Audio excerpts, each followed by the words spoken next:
we're doing a wrap up for September, and September was, let's just put it behind us. There's a lot more books that I started and didn't finish than the books I read, so I waited too long to film this, and it's bedtime. So we're just gonna do this real fast.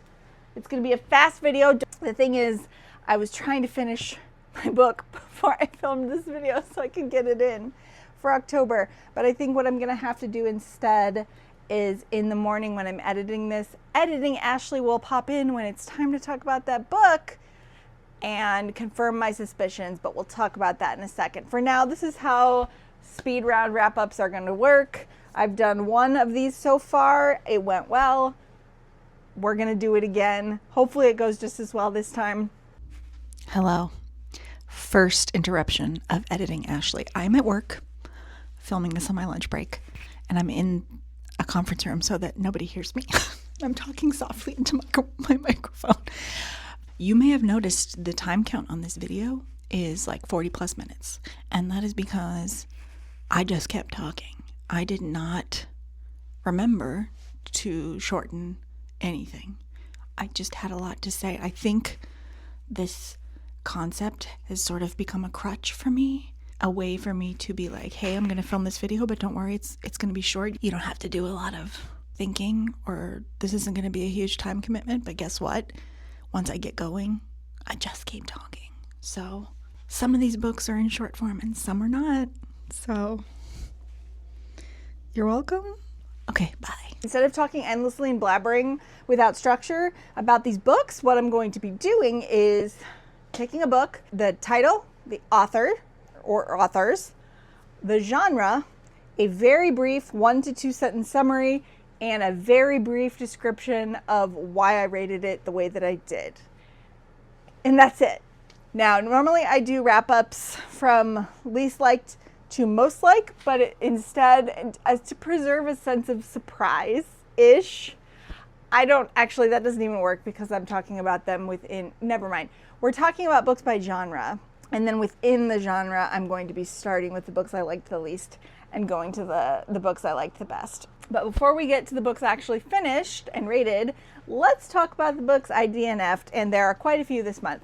These are not in order, they're just all the books I DNF'd this month. And then we'll split it up into genre. So first up is The Haunting of William Thorne. I don't remember who this is by. This book is the book that I was listening to when Lily died, and I just couldn't make myself go back to it. It's tainted forever. Plus it wasn't that interesting or good to begin with. I wasn't really into it. So it was an ARC, so I do feel bad. It is a gothic horror queer mystery. I think I got like 33% in, and the plot even really, like, I just feel like it didn't really even start. Also romance. Sorry, romance also. You know what? Lily died. So that's why. That's really, sorry book. Okay, next up is Zom Rom-Com. Second month in a row I've DNF'd an Olivia Dade book. As discussed in my previous video, I'm not reading any more books from her, at least for a little bit. Maybe in the future. Maybe it's me. I used to love her books, and they used to work for me. Oh, I thought that was a bug. They used to work for me like gangbusters, and the fact that they have not recently, maybe me, maybe it's her, maybe both, whatever. I didn't get very far into this. I think like 11, 12%. I tried to make it to 15 or 20, and I just couldn't do it. I knew it wasn't going to be for me, and then I needed to cut my losses, so I just quit. Nothing about it worked for me. The world building, the characters, the dialogue, the description, nothing. So, DNF. Still the Sun, I didn't even make it hardly. I don't even know what this was about. Just to be honest with you. I started it around the time Lily died, and I just was like, I don't want to read this anymore. So I just stopped reading it like 4 pages in. To be fair, I was swayed by the reviews. This doesn't have good reviews, and it didn't seem all that compelling. And the only reason I have it in the first place is because it was a Kindle freebie. So I'm really not missing much. Like I didn't spend money on it or anything. Next DNF is one I'm really kind of upset about. and that's Meet Me at the Crossroads by Megan Giddings. I have only read one previous book by Megan Giddings, but it was really good, and that's Lakewood, and that is a contemporary horror that was so creepy, but so good.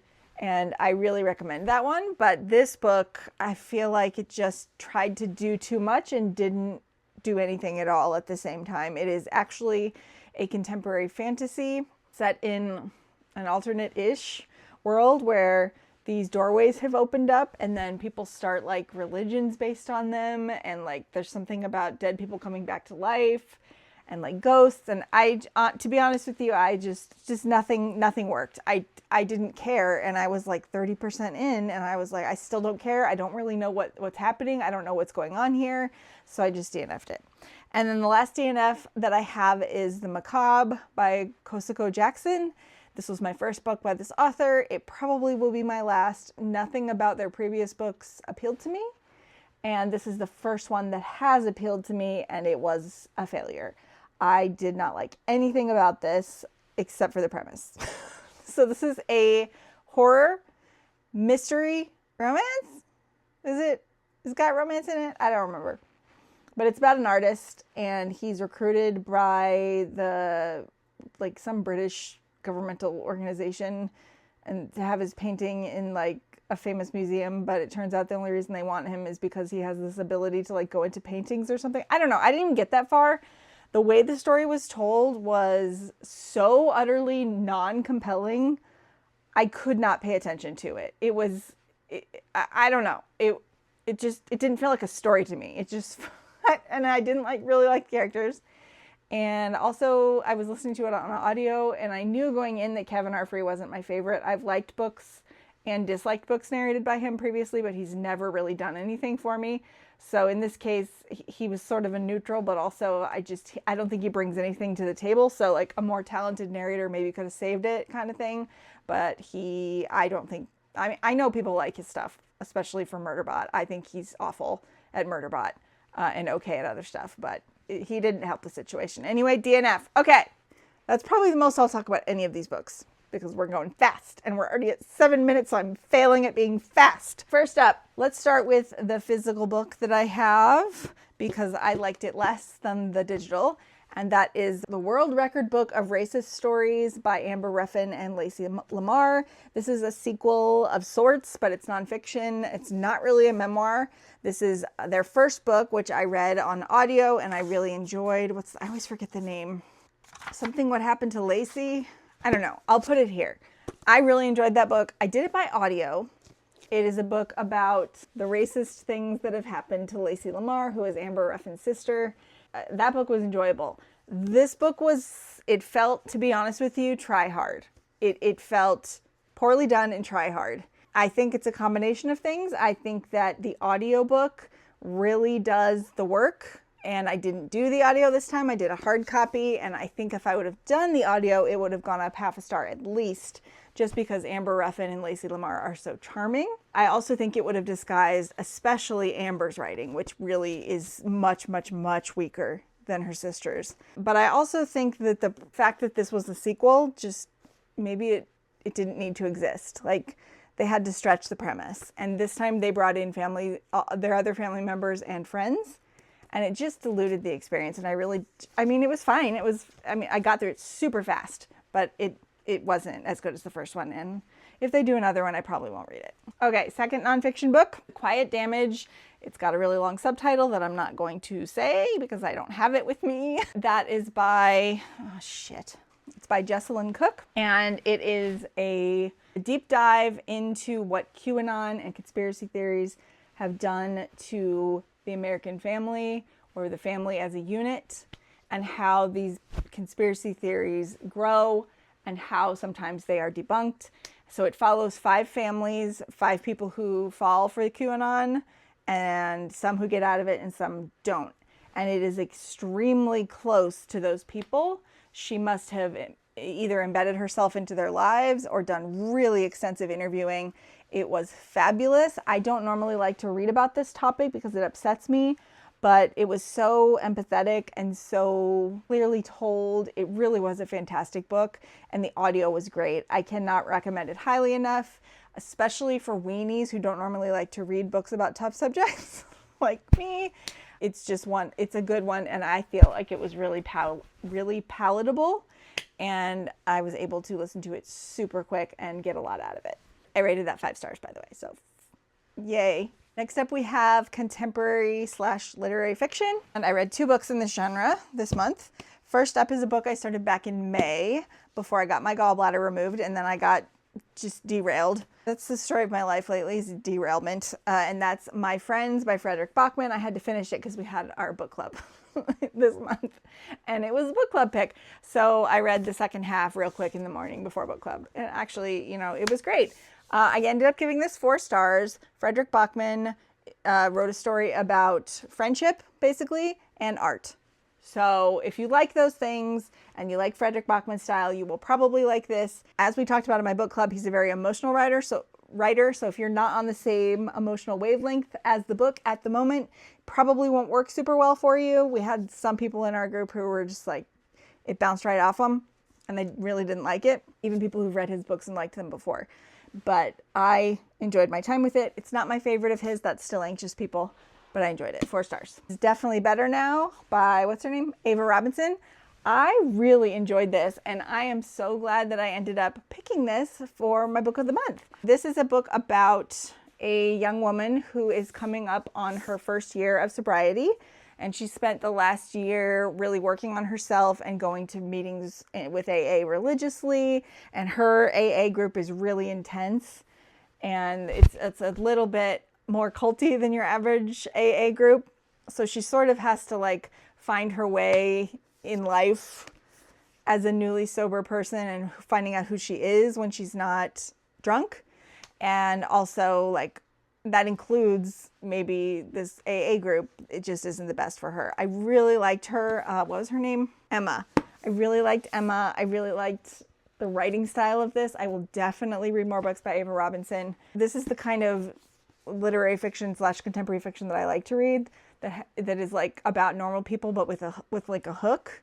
And I am interested in stories about not necessarily addiction but addiction recovery. That interests me enormously. Stories about healing in general. So I gave this 4 stars. Next up is let's do sci-fi. I was gonna say on my spreadsheet we've got mystery thriller, but I read a shit ton of mystery thrillers this month, so we'll do that in a second. First up, I only read 2 sci-fi books, and they're both from the same series, so we're going to talk about the same time. It's book 2 and book 3 in Dungeon Crawler Carl, Carl's Doomsday Scenario, and the Dungeon Anarchist Cookbook. So I'm well on my way to being almost halfway through with my Dungeon Crawler Carl reread. And I gave this one 4.5 stars and this one 5. I gave this one 4.5 last time I read it and this one 4. So they both went up half a star. I'm not going to bother talking about this right now because if you are on BookTube at all and you don't know what this is about yet, other people have already talked about it in greater detail. So you can maybe go find one of those. Even my videos, I have a lot of those. It's very fun and addictive lit RPG series with social commentary and talking cats and goats and fun. Just, it's great. Okay, bye.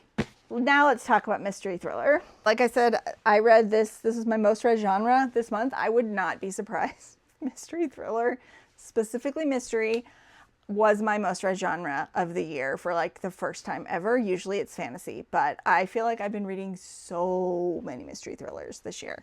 So we'll see at the end of the year, but I've read 1, 2, 3, 4, 5, 6, 7. I read 7 this month. Let's start with my least liked, which was an arc, and that is Guilty by Definition by Susie Dent. Apparently Susie Dent is a pretty famous presenter on the BBC. I'd never heard of her before. This popped up as an audio arc, and it's about murder and dictionary nerds, so I read it. It features the lexicographers of the, I think, fictional Clarendon Dictionary. I think it's supposed to be modeled after the OED, the Oxford English Dictionary. Letters and postcards with puzzles in them and clues start showing up at their office, and it turns out it's about the main character's sister who went missing over a decade before when she worked at the Clarendon offices. And we go from there. I did not end up really liking this a lot, but it ended up being a 3. So I did like it, but I was disappointed at the same time. I think it could have been better. The characters really weren't a draw, and neither were the puzzles. And those are the two things that I read. Well, and atmosphere. In this case, the puzzles were trying to create atmosphere, and they did not succeed. I just thought the puzzles were badly done. I don't think they were fun. So 3 stars. Next up is the book I read at the beginning of the month. It was the first book I finished, and that is A Novel Murder by E.C. Nevin. This is a whodunit set at a book festival. The main characters are all authors or publishers, and I really wasn't a huge fan of this to begin with. Like, it took me like 50 pages to get into it because there were so many characters, so many POVs. My attention was split and my emotions were split, but I ended up really enjoying this and giving it 3.5 stars, and I think I rounded up to 4 on Goodreads. So I'll be hanging on to this. Then I've got Not Quite Dead Yet. This is also a 3.5 star read. This is by Holly Jackson. It is a mystery thriller, heavier on the mystery than the thriller, about Jet, and on Halloween night she is murdered, but she is still alive. So that's a fun premise. The way that works is that she has a head injury that, due to a previous medical condition that she has, is almost certain to create an aneurysm in her brain that will be inoperable and will kill her in about 6 to 7 days. So she gets this news, is devastated, and then decides she's going to solve her own murder. This was extremely compelling. I hated everyone at one point or another. So that was a weird feeling because usually I like Holly Jackson's characters. I did end up really liking Holly and Billy, who's the person she's with, her childhood best friend, for most of the book. And the mystery was great. The mystery itself was really good. I did figure it out though, so was it actually good or was I just really on top of it? I don't know. I do regret, I will say, I gave this 3.5 stars, but I think in hindsight it was because I didn't like the narrator, the audiobook narrator. I do not recommend doing the audio. Maybe you'll like it better than me, but I did not like it. And I thought that the voices for specifically Billy was awful, but I didn't like the rest of it either. I wish I would have read it hard copy. 3.5 stars rounded up. Still a good time if you want a page turner that's going to, if you stick with it, get your emotions going. Next up is another arc, and that is The Cross by Steve Kavanaugh. I requested this as an audio arc, but I didn't realize that it was a previously published book, and not only that, it's a novella. So it's the first book, it's Steve Kavanaugh's debut that was previously only published in Ireland, even though it's set in the United States, go figure. And it is about a former con man who became a lawyer, and he uses both his lawyer and con man skills to win in the courtroom. And I just needed something brainless and thrillery. A legal thriller sounded right up my alley, and it delivered. I am probably actually going to continue in the series. I wasn't a huge fan of his Kill for Me, Kill for You, but this hit the spot. So I will probably continue in the series, and maybe I'll DNF it at some point, but for now, there's an eyelash in my eye, sorry. Oh, Pippin's joined us. Are you in the video, baby? I love him. Next up is another arc, No Rest for the Wicked. This is also a murder mystery whodunit. So don't let the cover, which is amazing, fool you. This is not a horror. This is not a cozy witchy book. This is a mystery, and it's not even a cozy one. It's pretty dark, and the cats on the cover make sense in the context of the book. And also, be warned, the fate of the cats is not pleasant. All of the cats do not survive, I am sorry to say. But this is mainly about wait, who's the author? By Rachel Louise Adams.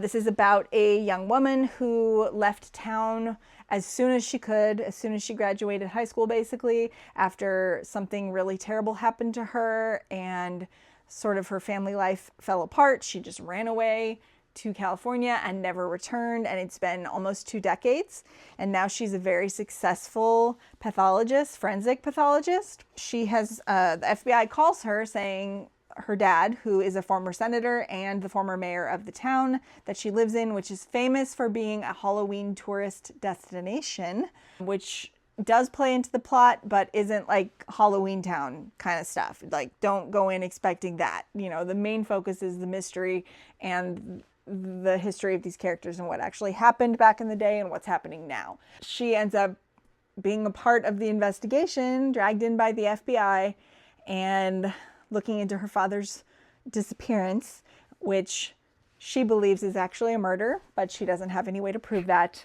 at the beginning. And it also features her like coming back to this town for the first time, so obviously there's drama there. I really enjoyed it.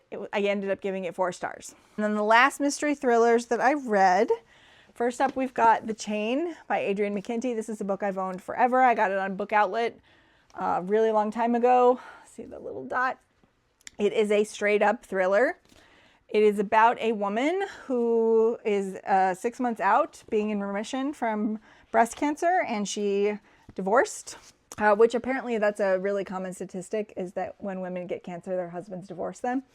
Anyway, so she's a single mother, and one day she gets a phone call saying that her daughter Kylie has been kidnapped, and that if she doesn't pay the ransom of $25,000 and then immediately go out and kidnap another person's child, that her daughter will be killed, that she must protect the chain, which is a never-ending chain of people kidnapping other people's children so they can get their own children back. And presumably there's a person behind all of this making a shit ton of money. I just really wanted something thrillery and page-turnery, and this delivered. I was completely compelled by this. I've heard his other books aren't that great. It's fine, I don't need to go out and read them, but I really enjoyed this. It's not the world's greatest literature. It is just a dum-dum thriller good time. So 4 stars. And then the last thriller mystery that I read, which is actually way more mystery than thriller, which I thought it would be the opposite, and that's Dead Money by Jacob Carr. This is a murder mystery set in Silicon Valley. The main character's name is Mackenzie. She graduated from law school and then managed to work her way up in Silicon Valley to basically create her own job with this company that is sort of like, in this world there's no Uber, there's no Lyft, there's instead this company that I forget the name, and the CEO of this company has now, of a company that her venture capital firm is funding in one of the biggest deals in history, is murdered. And so she is put on the investigation by her boss, presumably to protect his billions of dollars in investment.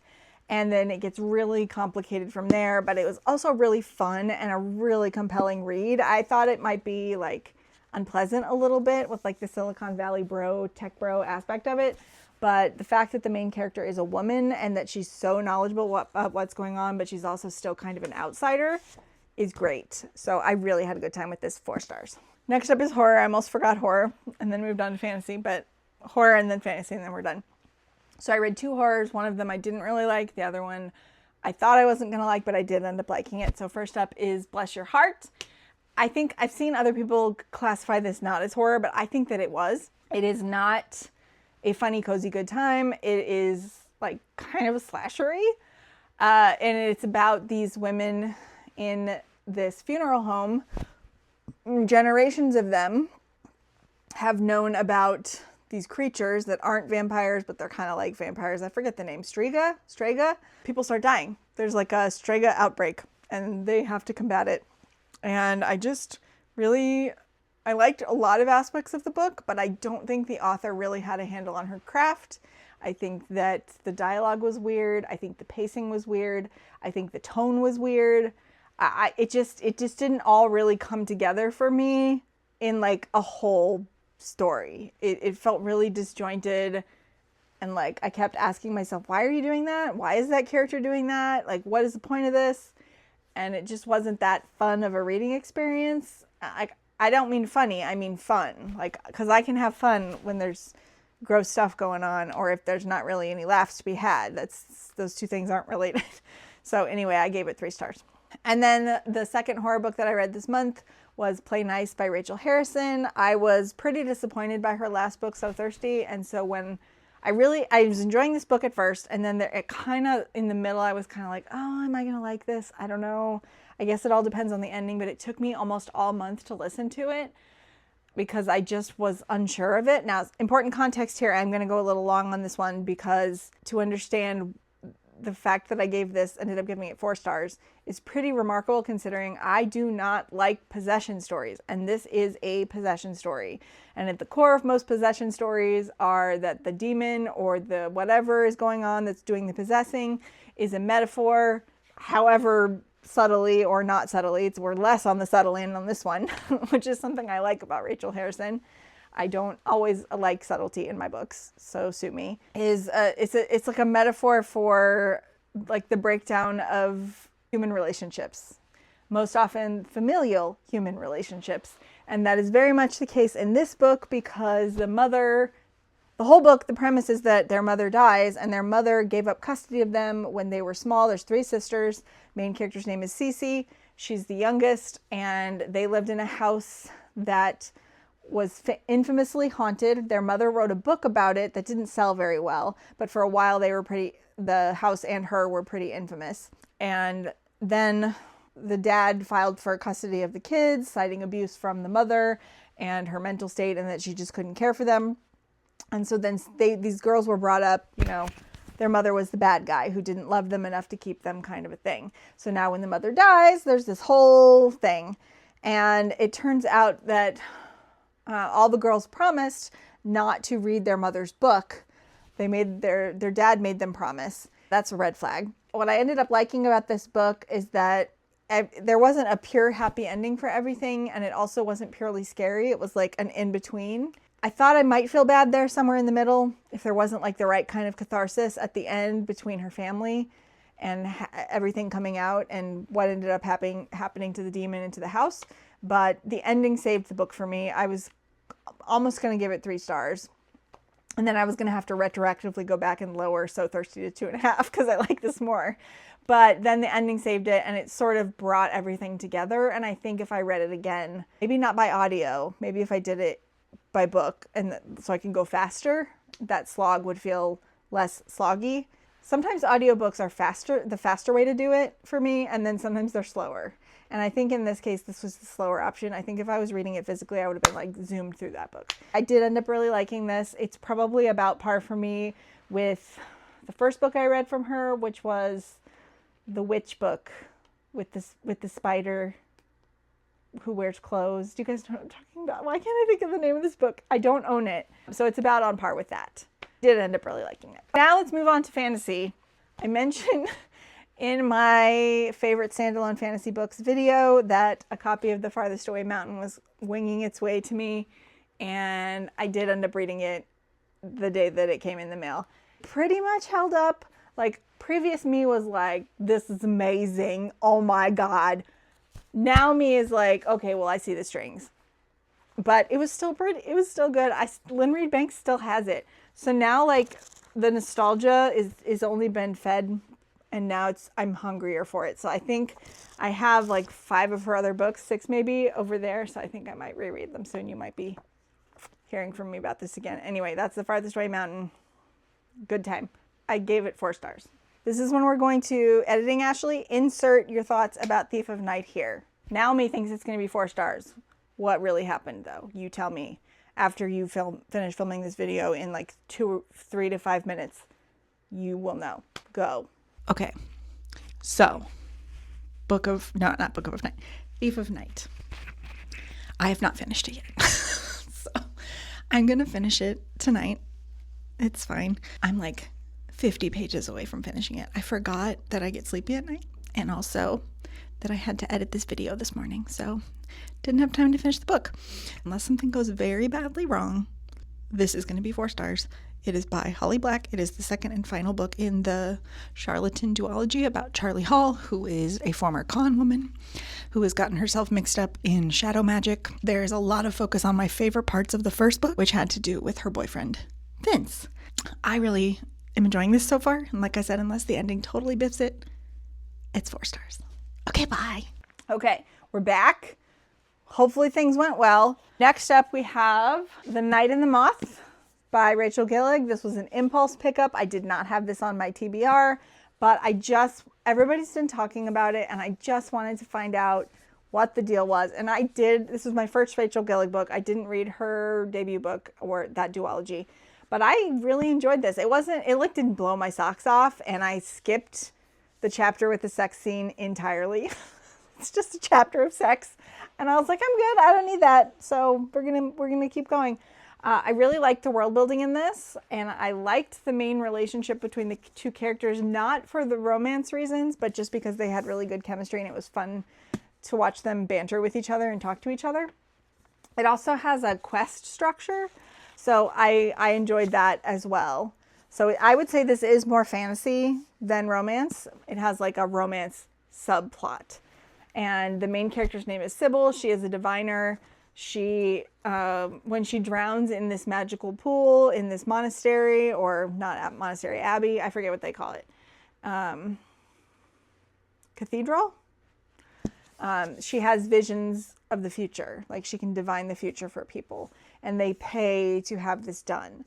And she lives in this really weird, this reason I didn't give it 5 stars is because I thought the world building was pretty weak. Like, where's this country set? Like, what's going on elsewhere in the world? Like, why does this country have this super weird religion with these, you know, it's just too hard to explain in this short video. But I will to say is that it held together overall, and also the best part of this book is a gargoyle named, well, that's a spoiler, but he calls everyone Bartholomew for some unknown reason. I will be reading the next book. 4 stars. And then I reread The Subtle Knife by Philip Pullman in my quest to reread this entire series before I read The Rose Field in November. So this was The Subtle Knife. This is book 2 in the original His Dark Materials trilogy. This was about the same as my last reread. I still think this is the weakest book in the series, but it also at the same time does a really good job with Lyra and Will's story. Like, that's my favorite part of the book. It's all the other stuff that is like setting up future stuff that sort of distracts and takes away from the fun of that plot, or I just want it to always be that plot. You know what I mean? The first book is just like this beautiful whole, and then this book is like, you know what I mean?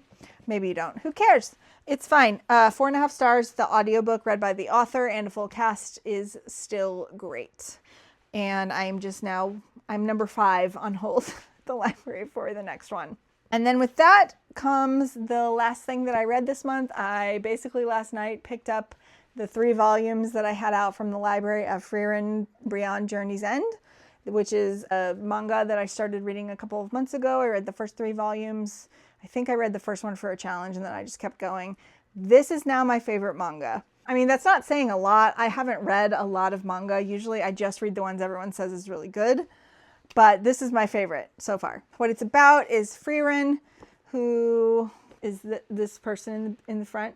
She is an elf. She's over 1,000 years old, and approximately 80 years previous to this, she went on an adventure, a 10-year adventure with a party of companions. She was the mage. There was a healer, a priest, and a warrior.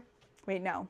Priest, a warrior, and a hero. The beginning of the series starts with, one by one, all of those people dying.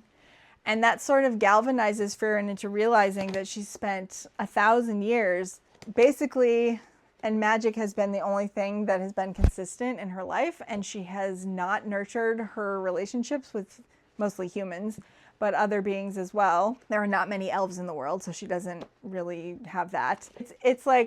It's really sad because a lot of it is about accepting death and like, what do you do to leave your mark on the world, and what do you do when people you love leave you behind and you're still here, and then also what comes after the adventure. What do you do? Like, what do you take from that? It's really good. I really like it. So now I've read through 7. I have given all but number 7 4.5 stars or 5. And I did give number 7 4 stars just because it was the most inconsequential of all of them. I feel like it was a filler book.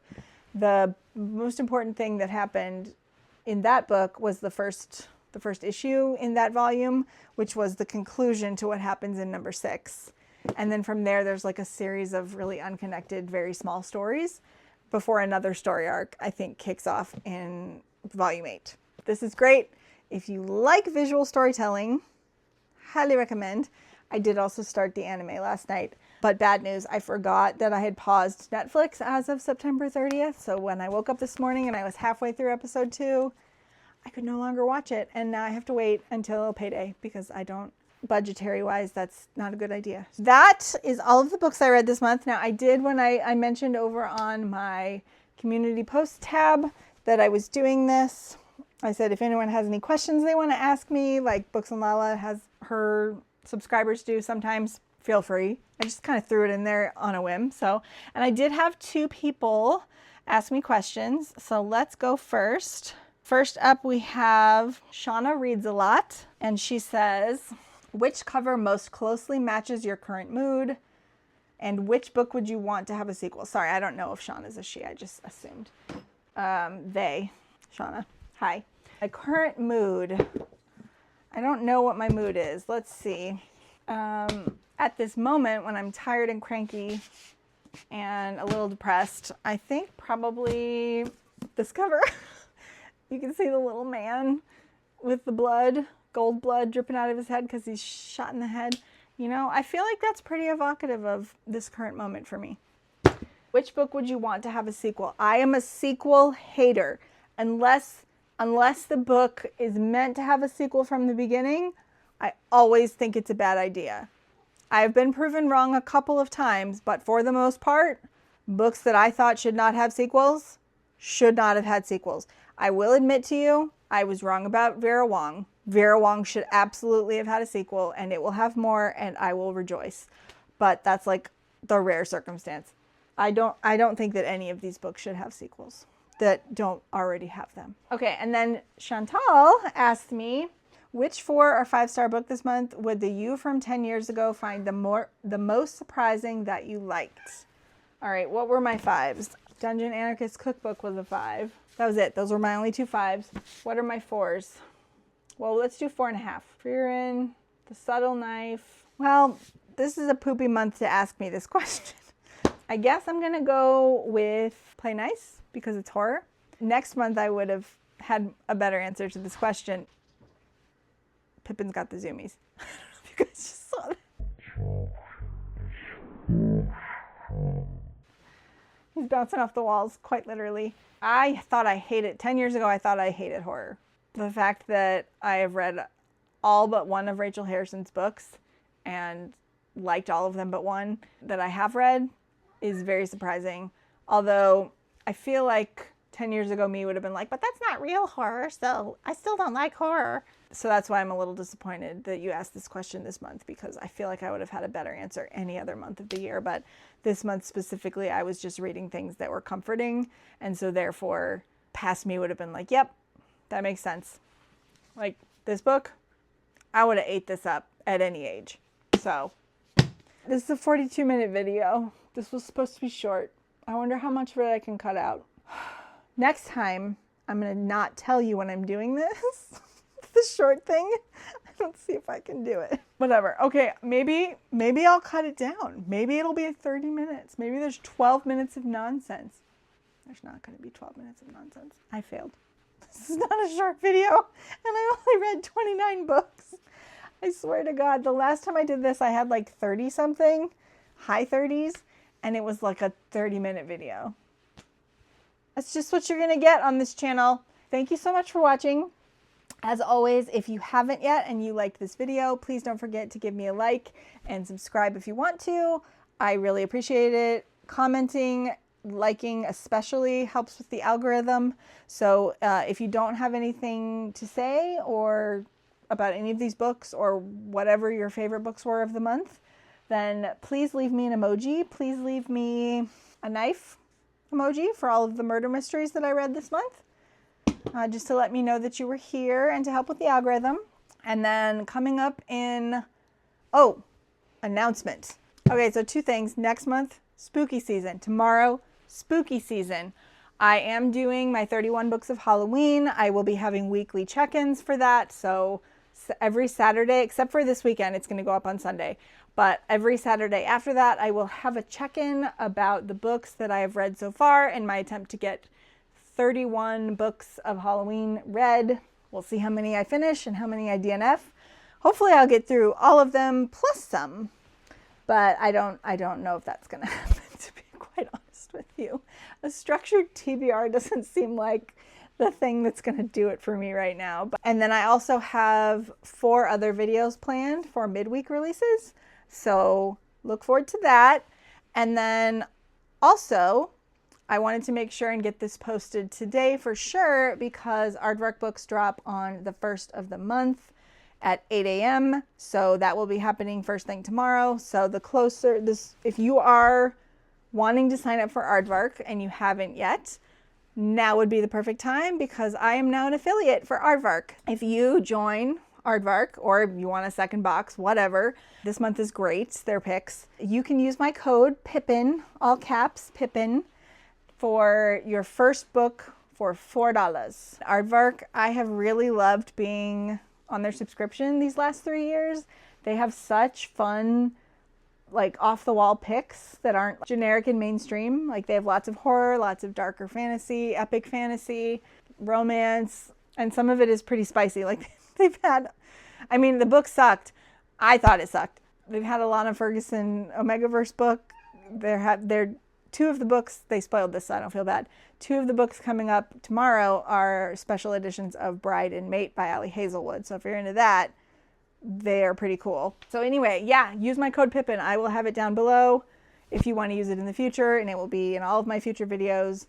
They are going to revisit my affiliate hood in December, so this may be a short-lived thing. It may not be. I don't know. But I really like their subscription service, and I could not be happier to shill for them. With that said, thank you so much for watching. I will see you on Sunday. Happy spooky season, says Pippin. Okay, love you, bye.